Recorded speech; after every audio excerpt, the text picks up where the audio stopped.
गाँव में होखे चर्चा पिया बतिया बूझा जहाना। घरे घरे होखे चर्चा राजा बतिया बूझा जहाना।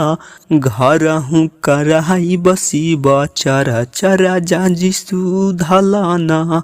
घर हूँ कराई बसी बचरा चरुपया सुधलाना।